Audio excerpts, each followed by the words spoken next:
Guys welcome back to my channel. So guys आज मैं आपके लिए लेके आया हूँ my girlfriend is an alien के सीजन 2 के एपिसोड 7 की एक्सप्लेनेशन। अगर आपने इससे पहले के एपिसोड नहीं देखे तो आप उन्हें हमारे चैनल पर जाके देख सकते हैं और साथ ही में मैं उन वीडियो की लिंक नीचे डिस्क्रिप्शन में भी दे दूंगा, तो आप उन्हें भी चेकआउट कर सकते हैं। और मैं आपको रैंडम सीन हटाकर मेन स्टोरी के हिसाब से एक्सप्लेन करूंगा।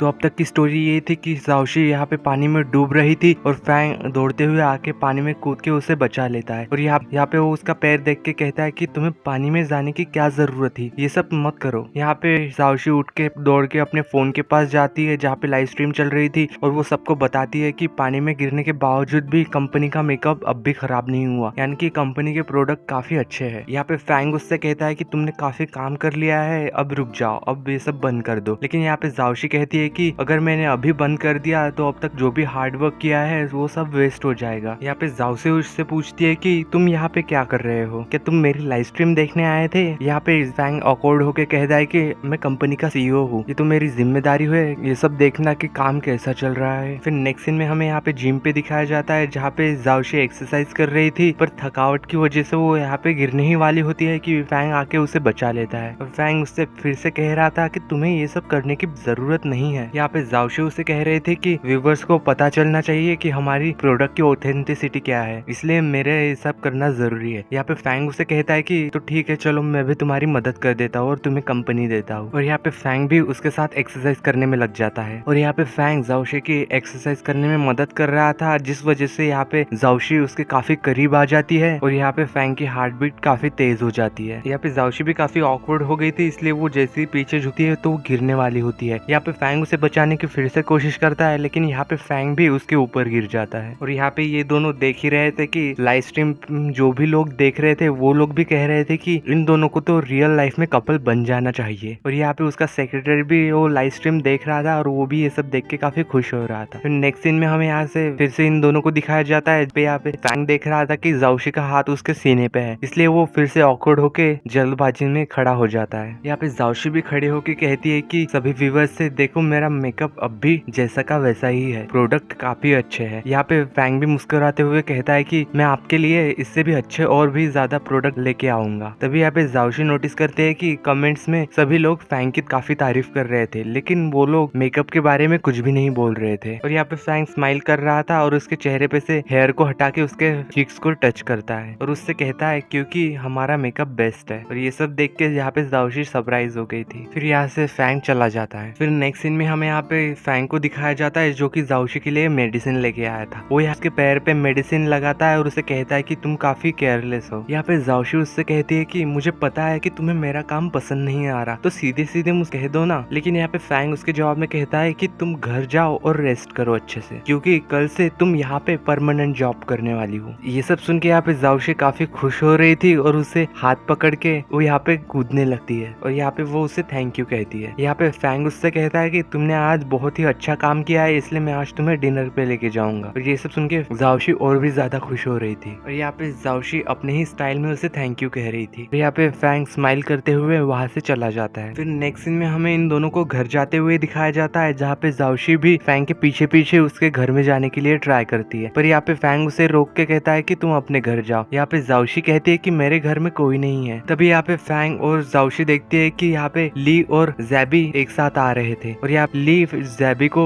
डिनर के लिए इनवाइट कर रहा था। और तभी यहाँ पे वो फैंग को कॉल करता है पैसे मांगने के लिए और वो उसे कह रहा था कि वो बीमार है और इसलिए उसे पैसे चाहिए। तभी यहाँ पे फैंग उसे पीछे से आवाज देता है और यहाँ पे ली पलट के देखता है तो वहाँ पे फैंग था और ये सब देख के ये दोनों ही शॉक हो गए थे। फिर नेक्स्ट सीन में हमें दिखाया जाता है कि यहाँ पे फैंग ली को पनिश कर रहा था क्योंकि उसने उससे झूठ बोला। यहाँ ली उससे माफी मांगते हुए कहता है कि मुझे माफ कर दो कि मैंने पहले अपने रिलेशन के बारे में तुम्हें नहीं बताया। यहाँ पे फैंग उससे कहता है कि मैं तुम्हें इसलिए सपोर्ट कर रहा था कि तुम अपना ड्रीम पूरा कर सको, ना कि इन सब चक्करों में अपना टाइम वेस्ट करो। यहाँ पे ज़ाओशी कुछ कहती है और उसे बोलती है कि अगर ली और ज़ैबी एक साथ है तो इसका मतलब ये नहीं है कि वो लोग टाइम वेस्ट कर रहे हैं। तभी यहाँ पे ली नोटिस करता है कि यहाँ पे ज़ाओशी को उसने रिजॉर्ट में भी पहले देखा था, इसलिए वो उससे पूछता है कि तुम कौन हो। यहाँ पे ज़ाओशी उससे कहती है कि वो और ज़ैबी फ्रेंड्स है। यहाँ पे ली उससे कहता है कि आज तक मुझे ये बात क्यों नहीं पता चली। और यहाँ पे ये दोनों ही डर जाते हैं कि कहीं इन दोनों को उनके प्लान के बारे में ना पता चल जाए। पर यहाँ पे ली अपनी बेवकूफी से कहता है कि जरूर तुम दोनों भूल गए होंगे, और यहाँ पे ये दोनों भी उसकी बात पे अग्री करते हैं और ये दोनों बच गए थे। यहाँ पे ली को लग रहा था कि फैंग और जाओशी भी कपल है, लेकिन फैंग कहता है कि ऐसा कुछ भी नहीं है, लेकिन इसके जवाब में ज़ैबी कहती है कि ऐसा ही है, इसीलिए ये दोनों हमेशा ही साथ में रहते हैं। और यहाँ पे ये सब सुन के ली काफी खुश हो रहा था, पर यहाँ पे फैंग उसे लेके वहां से चला जाता है। फैंग उससे कार में कह रहा था कि अगर तुम्हें डेटिंग करनी है तो तुम शौक से करो, लेकिन इस वजह से तुम्हारे करियर पे से तुम्हारा फोकस नहीं हटना चाहिए। यहाँ पे ले उससे बिल्कुल हाँ कहता है और उसे एक अच्छा सा हक कर लेता है। यहाँ पे घर में ज़ैबी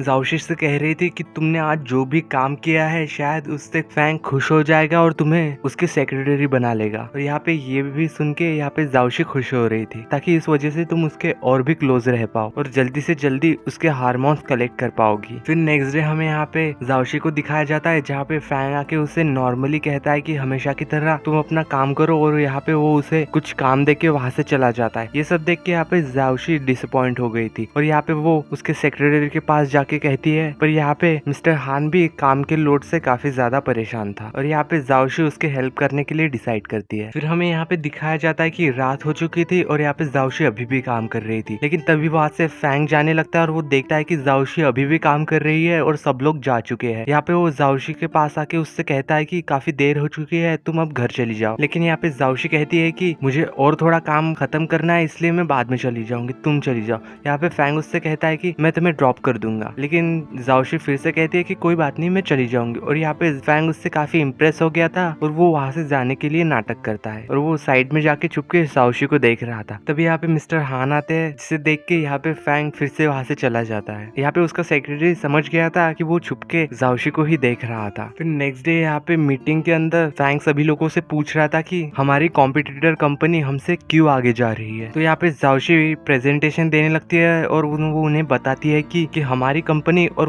वो जो कॉम्पिटिटर कंपनी है, इन दोनों में क्या फर्क है और इन सब से इम्प्रूव कैसे करना चाहिए। और वो इसे इम्प्रूव करने के लिए उन्हें बताती कि हमें अपने कंपनी का एक सिग्नेचर प्रोडक्ट बनाना चाहिए, वो हमारे कंपनी का सिग्नेचर प्रोडक्ट होगा। पर यहाँ पे मिस्टर हान उससे कहता है कि फैंग ने मैनेजर से रिपोर्ट देने के लिए कहा था, तुमसे नहीं। और यहाँ पे जाओशी काफी एम्बैरेस हो गई थी और वो अपनी सीट पे आके बैठ जाती है। और यहाँ पे सभी लोग मीटिंग में उससे अग्री कर रहे थे। यहाँ पे मैनेजर कहता है कि सभी कंपनियों के पास अपना खुद का एक रिसर्च डिपार्टमेंट है और इस वजह से वो इजीली नया प्रोडक्ट बना सकते हैं। यहाँ पे फैंग इन सब के रिप्लाई में कहता है कि मैं भी अपनी कंपनी में एक रिसर्च लैब तैयार करवाना चाहता हूँ, ताकि हम भी इस रेस में आगे रहे। और यहाँ पे सभी लोग इस डिसीजन से खुश हो रहे थे। फिर नेक्स्ट सीन में हमें दिखाया जाता है कि यहाँ पे ये इंसान उसकी बहन को इन सब चीजों के बारे में बता रहा था। यहाँ पे उसकी सिस्टर कहती है कि तुम्हें चिंता करने की कोई भी जरूरत नहीं है, डायरेक्टर उसे इतना फंड्स नहीं देंगे कि वो एक नया डिपार्टमेंट बना सके। फिर नेक्स्ट डे हमें दिखाया जाता है कि यहाँ पे फैंग और उसका सेक्रेटरी जाओशी मिलने आए थे, पर यहाँ पे वो ये कह देता है कि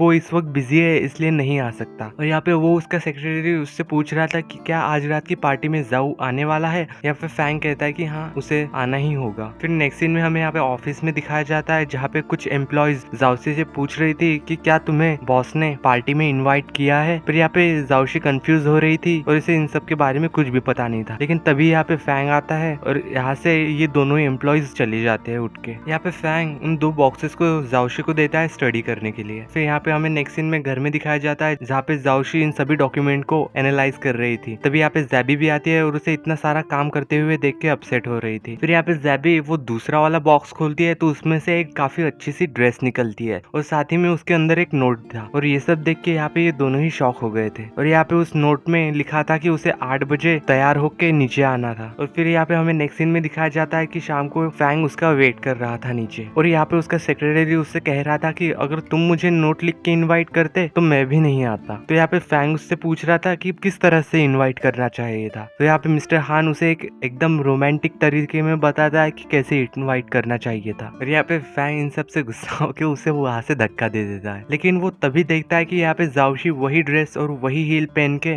आ चुकी थी और वो काफी प्रेटी भी लग रही थी। और यहाँ पे फैंग उसे देखता ही रह जाता है। और यहाँ पे जाओशी उसके पास आ ही रही थी कि वो गिरती है और यहाँ पे फैंग उसे फिर से बचा लेता है। और यहाँ पे वो दोनों फिर से करीब आ चुके थे और वो एक दोनों को देख ही रहे थे। यहाँ पे मिस्टर हान भी उन दोनों को देख के खुश हो रहे थे। यहाँ पे जाओशी उससे कह रही थी कि क्या मैं प्रीटी लग रही हूँ, पर यहाँ पे फैंग उससे कहता है कि मेरे पैर से प्लीज हट जाओ, क्योंकि उसने उसके पैर पे अपनी हील्स रखी हुई थी, जिस वजह से वो वहाँ से साइड हो जाती है। फिर बाद में हमें इन तीनों को भी कार में दिखाया जाता है और यहाँ पे तीनों भी एकदम चुप थे, एक दूसरे से बिल्कुल भी बात नहीं कर रहे थे। लेकिन तभी यहाँ पे उसका सेक्रेटरी उससे कहता है कि फैंग आपको कुछ जाओशी से कहना था ना। यहाँ पे फिर जाओशी उसे देख रही थी, तो यहाँ पे फैंग उससे कहता है कि पार्टी के अंदर कोई भी ट्रबल क्रिएट मत करना। यहाँ पे जाओशी उससे कहती है कि अगर तुम्हें ऐसा ही लगता है तो तुमने मुझे इनवाइट ही क्यों किया। फैंग कहता है कि वो जाके तुम्हें पार्टी में समझ में आ जाएगा। फिर वो दोनों पार्टी में चले जाते हैं। पार्टी के अंदर यहाँ पे जाओशी स्वीट्स ले रही थी, तभी यहाँ पे फैंग के पास कुछ लड़कियां आके उसे डेट के लिए पूछती है और तभी यहाँ पे जाओशी उसके पास जाके उन सबको बताती है कि जाओशी उसकी डेट है, इसलिए वो लड़कियां वहां से चली जाती है। यहाँ पे जाओशी ये समझ गई थी कि फैंग इसलिए लेके आया है ताकि पार्टी के अंदर लड़कियां उसे परेशान ना करे। तभी यहाँ पे उसे जाओ दिखाई देता है, तो फैंग उसके पास जाके उससे पूछता है कि आप मीटिंग क्यों अवॉइड कर रहे थे। यहाँ पे जाओ उससे कह रहा था कि हमारी कंपनी की फाइनेंशियल स्टेटस उतना अच्छा नहीं है, इसलिए हम एक नए डिपार्टमेंट में पैसे नहीं लगा सकते। और यहाँ पे वो उससे पार्टी एंजॉय करने के लिए कहता है और वहां से चला जाता है। फिर हमें यहाँ पे बाद में दिखाया जाता है कि एक वेट्रेस के हाथ से एक लड़की के हिल्स पे ड्रिंक गिर गई थी, पर यहाँ पे उसकी दोस्त उस वेट्रेस को काफी ज्यादा सुना रही थी। ये और जाओशी यह सब देख के वहाँ पे जाके कहती है कि कुछ लोग दिखने में अच्छे होते हैं लेकिन रियल में वो और ही कुछ होते हैं। और यहाँ पे फिर नाना जाओशी से लड़ने लगती है क्योंकि उसकी वजह से वो वेट्रेस बिना माफी मांगे ही वहाँ से चली गई। तभी यहाँ पे उसकी नजर जाओशी के हील्स पे जाती है और वो उससे कहती है कि तुम्हारी हील्स फेक है। पर यहाँ पे जाओशी उससे कह रही थी कि ये तो मुझे फैंग ने गिफ्ट की है, तो फिर ये फेक तो हो ही नहीं सकती। लेकिन और ये सब सुन के यहाँ पे दोनों ही शॉक हो रही थी, पर फिर भी यहाँ पे नाना जाओशी की इंसल्ट कर रही थी और उसके कपड़े खींच के उसे धक्का दे देती है। जाओशी अपने पावर से उसे हिचकिया दे देती है और यहाँ पे उसकी फ्रेंड काफी वरीड हो गई थी उसके लिए। वो लड़की फिर से गुस्सा हो जाती है और जाओशी को फिर से धक्का देती है। पर तभी यहाँ पे एक लड़के को दिखाया जाता है जो कि आके उसे बचा लेता है गिरने से। और जाओशी उससे पूछती है कि क्या हम पहले भी मिल चुके हैं, लेकिन वो लड़का उसे मना कर देता है और वहाँ से चला जाता है। और यहाँ पे नाना की फ्रेंड भी उसे वहाँ से ले जाती है और बाद में जाओशी भी फैंग के पास चली जाती है। यहाँ पे जाओशी उससे पूछती है कि वो अग्री हुआ क्या, लेकिन यहाँ पे फैंग उससे कहता है कि नहीं। फिर बाद में यहाँ पे जाओशी नोटिस करती है कि उसकी इयररिंग कहीं पे मिसिंग हो चुकी है। फिर तभी यहाँ पे हमें जाओ को दिखाया जाता है कि जो कि स्टेज पे चढ़ के इस मेकअप लाइन की नई स्पोक पर्सन को इनवाइट करता है, जो कि उसकी नीस थी और वो नैना की फ्रेंड भी थी। और उस लड़की को देख के यहाँ पे जाओशी समझ जाती है कि उसकी वजह से यहाँ पे फैंग के लिए प्रॉब्लम्स क्रिएट हो गई। तभी वहाँ पे वही लड़की आती है और यहाँ पे वो जाओशी की फिर से इंसल्ट करने लगती है। यहाँ पे जाओशी उसे कुछ भी